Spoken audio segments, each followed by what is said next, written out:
Hello guys, and welcome back to another Tweaker Man video. So I wanted to do this video for a while. So I wanted to show you that I do produce quite a few cables that don't actually make the grade. They don't make the grade for many reasons, but I try loads of different designs. So you can see this is a set of interconnects that I produced a while ago now. And I've obviously cut the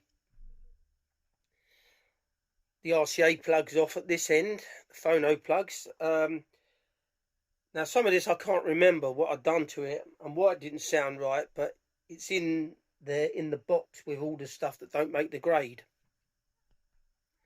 Now this cable here, it looks like it's got 4 conductors in the centre there that are insulated in cotton, and it's got a braid around it, and that the braid is insulated with Teflon. So I'm not sure why that didn't make the grade. So that's one cable. I've got loads of them. I've just picked out a selection to show you. This is a tone arm cable there. For some reason this hasn't made the grade either. I think this was bakelite. The conductor was pure silver. It was only very tiny. I think it was a 0.2 pure silver conductor. And you can sometimes go too thin on the conductor. It's just a matter of trial and error with a lot of things. One of these cables is a Van Dam Classic Pro cable from quite a while ago now. And this is fitted with Eichmann bayonet plugs and Furatech spades. So I'd gone to town on the plugs, but this wire, not to say it was poor in any way, it's an ultra pure oxygen free Classic Pro loudspeaker cable, 2 times 6mm. Now it's highly flexible this, but for outside broadcasting it's probably fine, but when you get into real hi-fi, it wasn't sonically, it didn't give me enough. There's another set of interconnects that I'd started producing. Well, I'd obviously used them. I've desoldered them off the plugs again and took the braid off. Can't remember why they didn't make the grade. Another set of looks like speaker cable here that I was doing. For some reason they didn't make the grade either. And then I've got another few cables here. This is an old cable that did make the grade, which was one of my audio business cables, Black Knight Interconnector Digi. There you go, you've got a directional arrow there. That's obviously one that I had left over. Another thing I wanted to show you here, which I'll show you now. This is a very fine cable, this. So this is something that's worth using.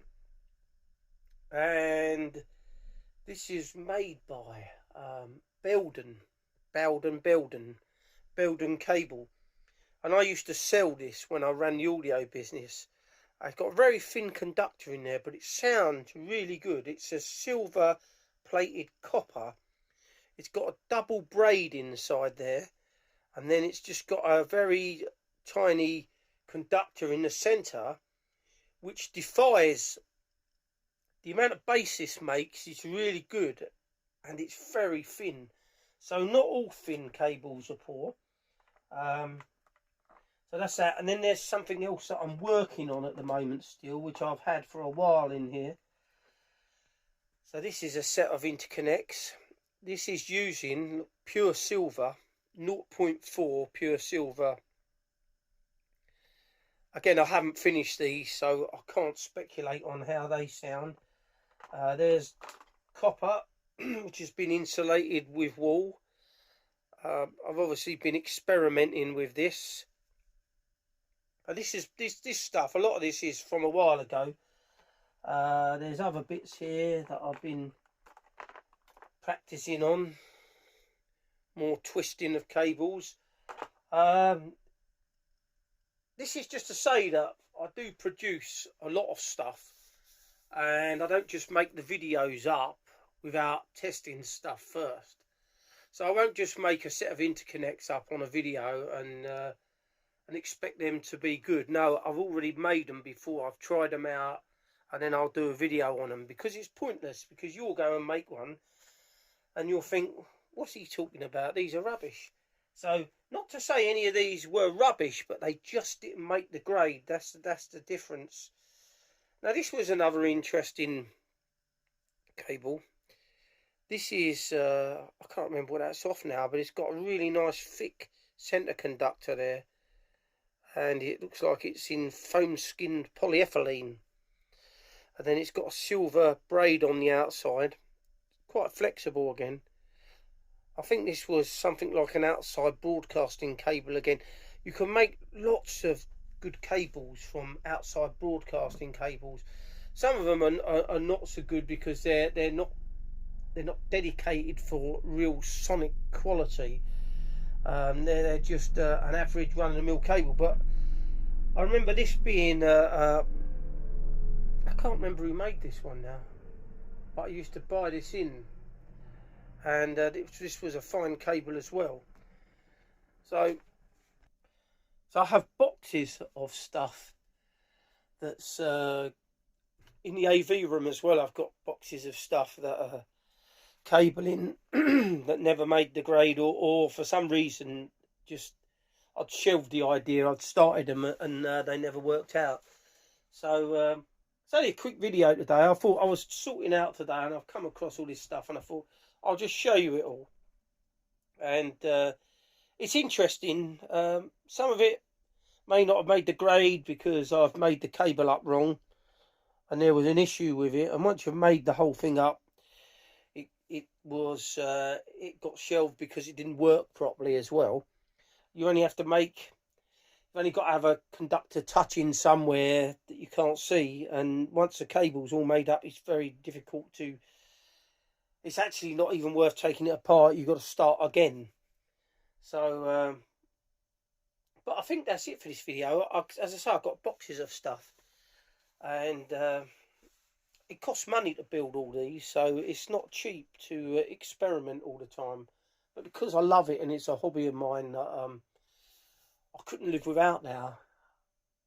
And for the cable deniers out there, they're really missing out on cabling, because in my opinion it's the missing link to a lot of hi-fi products. There's no point in, I mean, obviously cheap hi-fi, there's no point in buying really high-end cables for cheap hi-fi. You should really spend around about 10% on cables, or do the better thing, follow my channel and make your own, because that is the best way of saving you loads of money. And especially now in this day and age of wars in the world and everything going on, everything's gone up in price. So to build your own just saves you loads of money. I've got really into the DIY side of audio now, and my system is sounding amazing for the little amount I've spent on it, to be honest with you. And cabling is one of the sides that has really improved my speaker cable. So made my system sing. The speaker cable that I made, probably the best speaker cable in the world. That was a tongue-in-cheek video, but that cable is sonically fantastic. That really has improved my system no end. Now, if that cable was to be sold by a company, it'd probably be around about £4,000, maybe even more than that. Actually, it might be 6, 7, with the quality of materials I've used on it. But for me, it only cost me around about 400, I think, at the time. I can't remember now, but it was nowhere near the price. So again, that's another good reason to build yourself. And if you're not confident of building yourself, just start experimenting and trying a little bit first. Try a little bit. So and then practice makes perfect. The more you try, and the more you get the hang of wrapping things, either in cotton or in PTFE tape, which is Teflon, or even PVC, which is the worst type of insulation.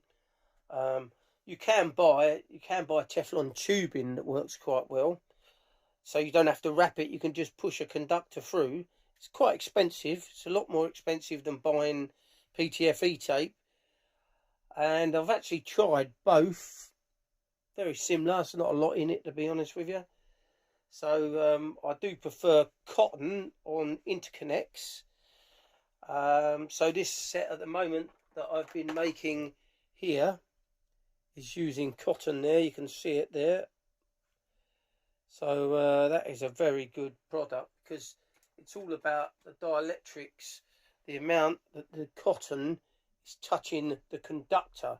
So the less material touching the conductor, it's got less restrictions and it'll flow better.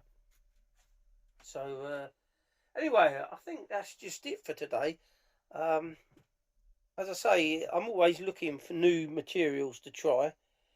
I'm not of someone with a fixed mind that this is the end, the B end of everything. I'm always looking for new products to experiment with. So I hope all you guys do the same, because you know, I'm not in this game to make loads of money out of it. Because you'll see my channel's been going a long time, and I'm only just past 5,000 subs, which is low compared to a lot of other people that set up at a similar time to me in about 2015, 2014, I can't remember now. But so I'm just interested in just improving my own system, and then if I can bring that to you guys on videos just to help you as well, that's great for me. I don't mind. I just enjoy doing the videos, even though my quality is poor. You can always contact me through the videos, and I can explain things to you. So I think that's it for today. So it's only a short video. So thanks for watching another Tweaker Man video. If you're new to the channel, don't forget to subscribe. Don't forget to give this video a like. Don't forget to press that notification bell so you're notified each time I upload a new video. And thank you for watching, guys.